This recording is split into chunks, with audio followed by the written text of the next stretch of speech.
Assalamualaikum warahmatullahi wabarakatuh. Baiklah Ananda, pada pertemuan kali ini kita akan masuki bab baru tentang cerita fantasi. KD 3.3 menelaah struktur dan kebahasan cerita fantasi yang dibaca dan didengar.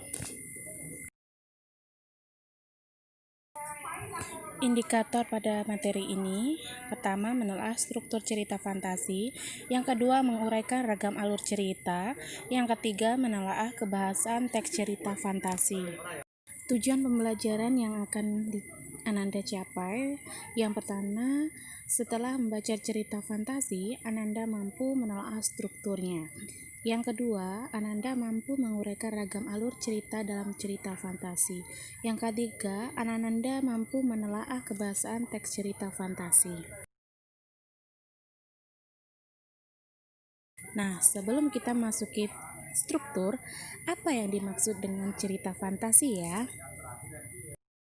Nah, yang dimaksud dengan cerita fantasi adalah suatu cerita yang di dalamnya berisi cerita yang penuh imajinasi atau khayalan semata. Ciri cerita fantasi yang pertama ada keajaiban, keanehan atau kemisteriusan. Yang kedua adanya ide cerita. Yang ketiga menggunakan berbagai latar, bisa lintas ruang dan waktu. 4. Tokohnya unik atau memiliki kesatriaan. Yang kelima bersifat fiksi atau tidak nyata.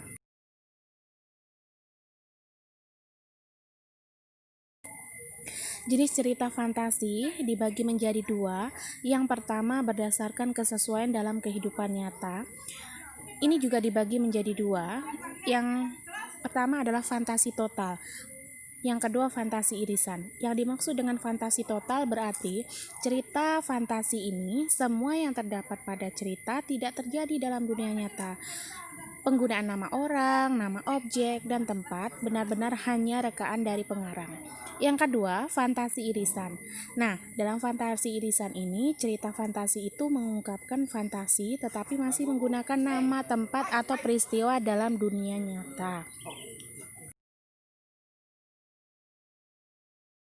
Berdasarkan latar cerita, dibagi juga menjadi dua. Yang pertama, fantasi sezaman. Berarti, latar yang digunakan ini hanya satu masa atau satu zaman. Misalnya, fantasi masa kini. Berarti, dalam cerita ini tuh hanya mengisahkan masa kini saja. Kemudian ada fantasi masa lampau. Berarti yang diceritakan adalah masa lampaunya saja. Atau fantasi masa yang akan datang, disebut juga dengan futuristik. Berarti yang diceritakan ini adalah latarnya masa yang akan datang. Selanjutnya, fantasi lintas waktu.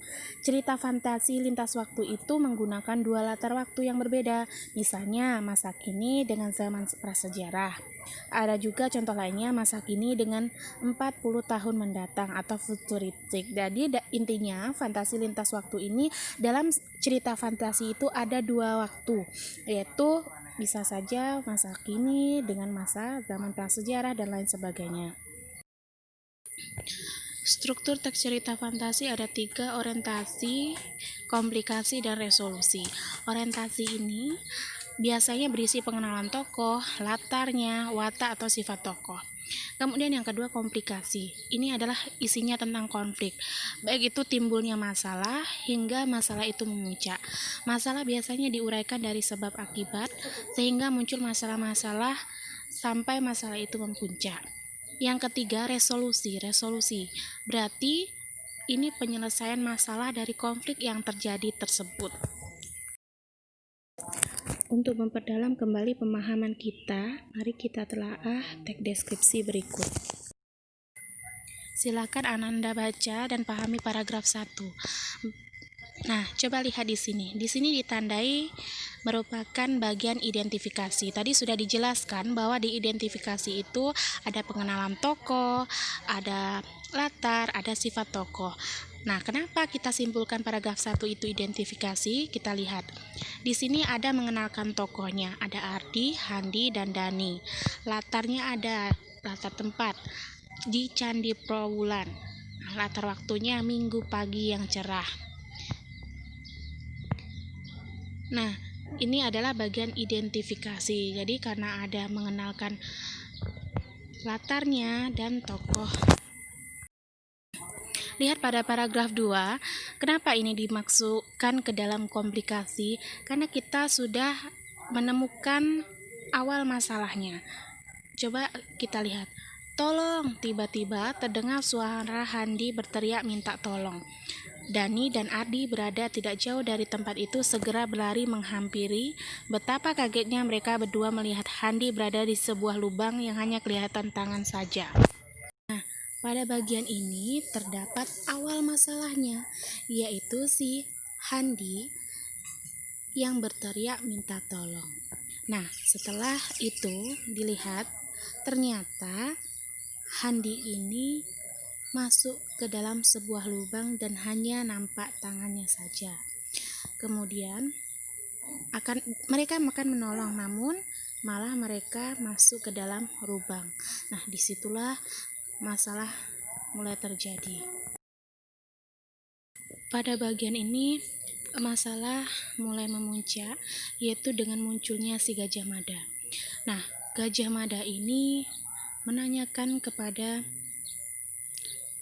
mereka bertiga, yaitu Ardi, Dani, dan Handi, apa yang sudah mereka lakukan dan siapkan untuk dirinya sendiri agar menjadi orang yang berguna. Nah, masing-masing mereka menjawab pertanyaan dari Gajah Mada. Lihat pada paragraf berikut.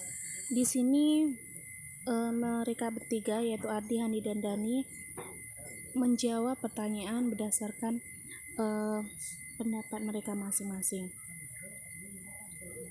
Namun Gajah Mada tidak menerima dan belum puas atas jawaban mereka bertiga.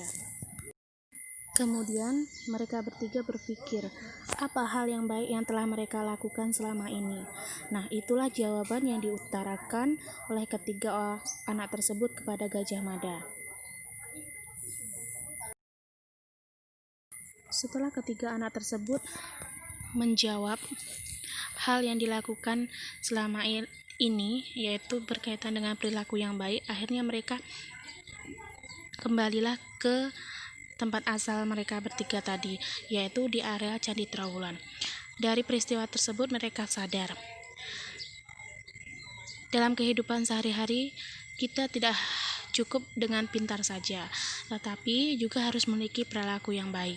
Itu merupakan resolusi atau solusi dari masalah yang terjadi dari cerita Gajah Mada ini. Ragam alur cerita fantasi itu ada 3. Yang pertama alur lengkap atau disebut alur 1. Dimulai dengan pengenalan, muncul masalah, masalah memuncak, dan pemecahan masalah. Nah, bagannya bisa Anda lihat pada bagan di bawah ini.